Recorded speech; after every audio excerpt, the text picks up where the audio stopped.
This is video lecture 6-4B, which is part 2, which will have a demonstration of the percentage of completion method of recognizing revenue from long-term projects like construction projects. Here is our worksheet that we're going to use for this situation where we have a contractor who in 2011 was awarded a contract for $5 million to produce a building. During 2011, the contractor incurred actual costs of $1,500,000 and estimated that it would take an additional $2,250,000 to complete the project. They also billed their client $1,200,000 and have received cash collections of $1 million. Well, we're going to take the costs incurred to date and our estimated cost to complete, add them together, and that becomes our estimated total cost. And we're going to use that in our first formula. In our first formula, we're going to take our estimate of total costs, of the costs incurred to date, which is $1.5 million, and we'll divide that by our estimated total costs. And when we do that, we come up with a percentage of completion of 40%. We'll then take that calculation and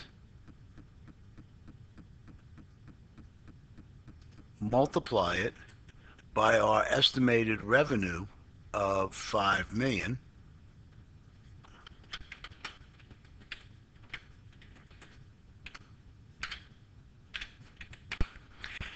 and that tells us that we can recognize revenue to date of $2 million.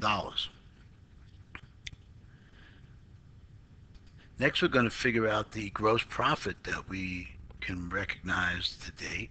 We'll take our percentage of completion of 40%, and our gross profit is going to be our contract price minus our estimated total costs, or $1,250,000, which means we can have a gross profit recognition to date of $500,000. Again, we are relying on estimates.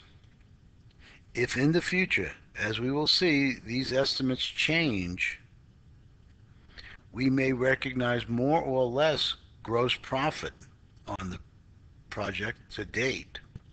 We will not go back, however, and adjust 2011's gross profit recognition. Instead, that is a change of accounting estimate that will be applied going forward, and we'll see that in just a bit. Since this is the first year, we're not going to have any prior revenue recognition or gross profit to figure, so our revenue for the period is going to be the $2 million, and we will recognize gross profit of $500,000.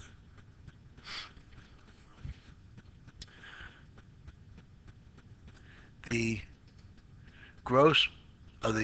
project costs and gross profit to date is our $1.5 million plus the gross profit of $500,000. We have $2 million in cost and profit, and we have billed our customers $1.2 million, which means we have more costs and profit than billings, and we have an asset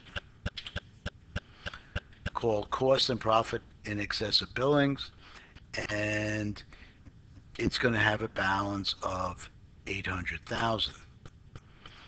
Our accounts receivable for this project We'll have billings of $1.2 million, so we'll have increased accounts receivable by $1.2 million, and we would have had reduced it as we see cash collections. So our accounts receivable balance at the end of the period related to this project is $200,000. Let's take a look at our journals. And again, these first 3 journal entries are a summary of what went on during the year. Every time we incurred a cost related to the project for the period, we would increase an asset account called construction in progress. And in our first year, we incurred construction costs of $1,500,000. Our credit would be to various different types of accounts. It would be either through a cash account if we paid cash to our workers. It would be to an accounts payable if we secured materials from building supply companies, and we would have payables related to our subcontractors. And again, we're going to increase this as the costs are incurred, not as we pay. So we're not using the cash basis here, but we'll be using the accrual basis. Next, our accounts receivable and our billings. Again, billings on account is a contra account to our construction in progress. We receive cash of $1 million. We reduce down our receivables. Next, we're going to rely on information that we took from the other worksheet. We calculated the gross profit in our formula number 2 at $500,000. In the end of the period, we're going to recognize that as construction in progress. We're going to be adding the profit to our costs into that asset account. We had an additional $1.5 million for our construction costs. Remember, this is a nominal or temporary account that is going to be closed out during the closing process. And this adjusting entry will also include a credit for revenue, again based on the amount we calculated on our earlier worksheet. So this adjusting entry recognizes revenue and gross profit for the period. It establishes this nominal or temporary account, construction costs. It's like an expense account in that it is being matched to the revenue in the period, but it is not an actual, by definition, expense account. So again, the best way to think this is just as a temporary holding for our costs. Now we're ready to close out our temporary accounts, which is our contract revenue and this nominal construction cost account. So to close out the revenue, we debit it, increase income summary, do the similar with the construction cost. It has a debit balance, so we credit it, and we close out our income summary to retained earnings, except let's spell it correctly.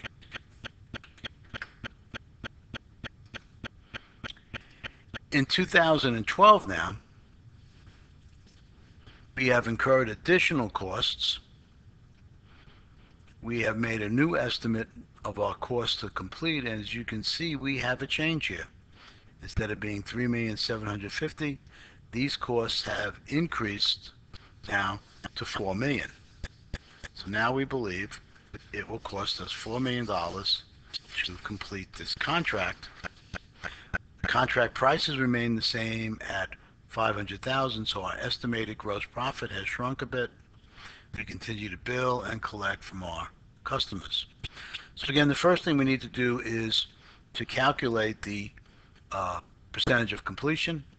So we're going to take the total cost incurred to date, which is the prior cost of $1.5 million plus the current period costs, which are $1 million. Again, that would be in our accounting records. So our cost incurred to date is 2.5. $1 million this year, 1.5 the year before. We believe it's going to take another $1.5 million to complete. So our estimated total costs for the project is now $4 million, excuse me, and our percentage of completion is 62.5%. We'll again use that to determine our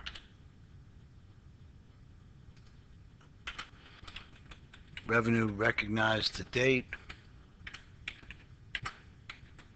and our gross profit to date. All right, so even though our costs have changed and our gross profit has changed, we are not going to go back and do anything to 2011. Instead, in number 3, we're going to make the adjustment for these changes. We'll begin with our revenue, which has not changed. So we'll take our revenue that we can recognize to date, which is the amount we calculated here, and we're going to subtract out any prior year revenue recognition. So we go back to our 2011 worksheet, and we subtract out the revenue we recognized in 2011. And for our current period, we can recognize the difference, or $1,125,000. We'll do the same thing with our gross profit to date, $625,000. We'll subtract out the prior amount,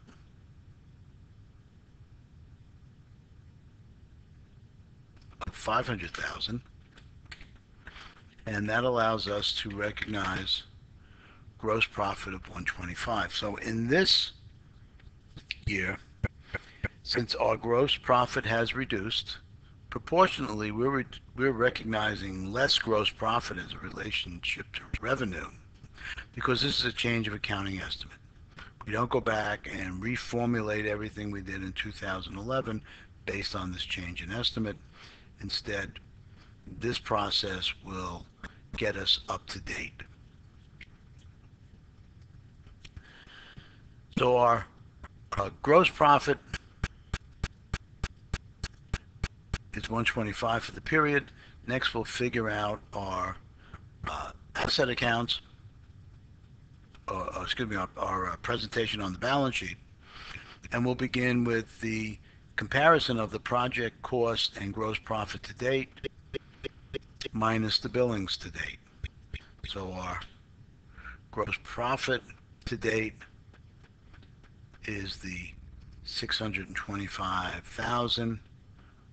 Our project cost incurred, the $2.5 million, and we'll subtract out our billings to date, which is the 2011 billings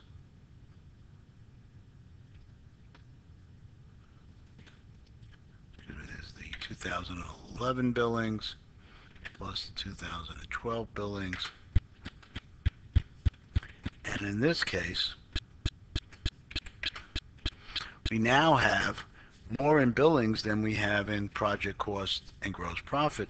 So we have a liability here, basically unearned revenue. Again, our billings to date is the billings for the 2 years. We subtract out the collection for the 2 years. And that tells us our accounts receivable balance for this job is $800,000.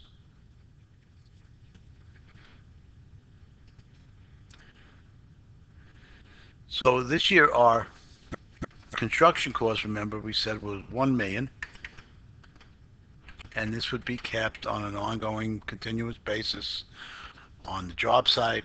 We would have an accountant typically who will be making the entries as we have inputs of labor, materials, subcontractors, all other costs, and we would have the total for the year. We have our receivables and our collections, and again, remember, we take our construction costs, and that's our increase in our construction in progress. This construction cost, a nominal account, operates like an expense account. It's being used to match the revenue. We have our construction in progress, which we calculated, excuse me, not construction progress, we have our gross profit, which will now increase construction in progress by. So we take our construction in progress, our asset account, add in the gross profit for the period, and then we have the recognition of our contract revenue. So you can see I'm taking totals based on my formula. Obviously, the cross-check is that my debits and credits have to match. If my debits and credits don't match, that means I have an error someplace in here.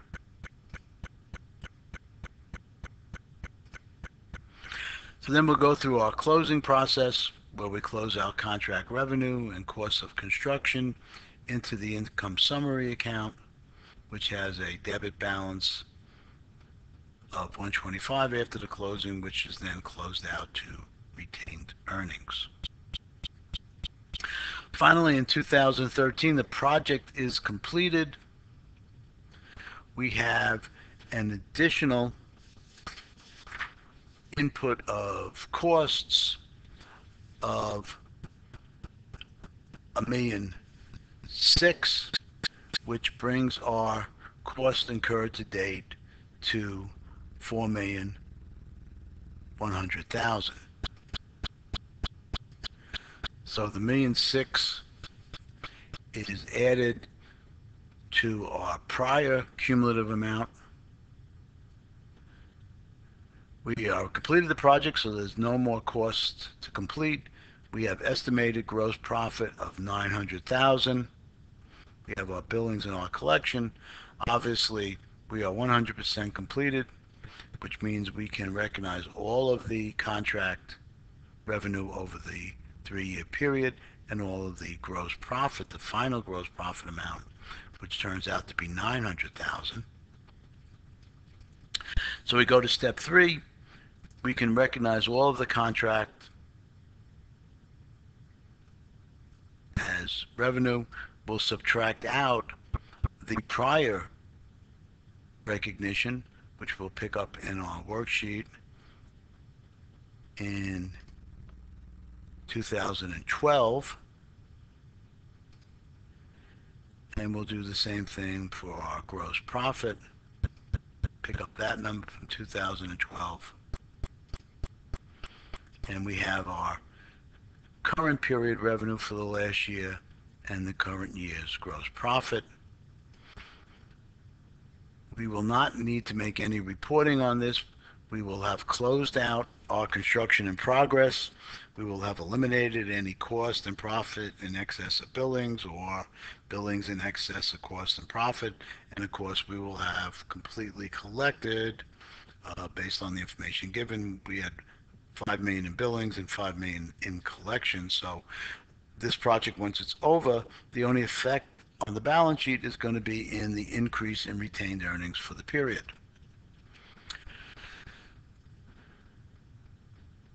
So we have our additional $1,000,006 in costs.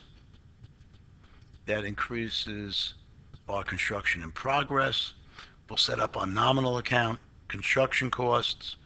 We'll pick up the gross profit recognition from our 2013 worksheet, and we will pick up our revenue from our worksheet, and again, cross-check, they match. We close out the revenue, close out the nominal construction cost account, and that gives us a debit balance and income summary that will increase retained earnings. So this is our completed contract method in a slightly different format than the textbook has it. I believe it gives a little clearer year by year flow of the information through the accounting information system.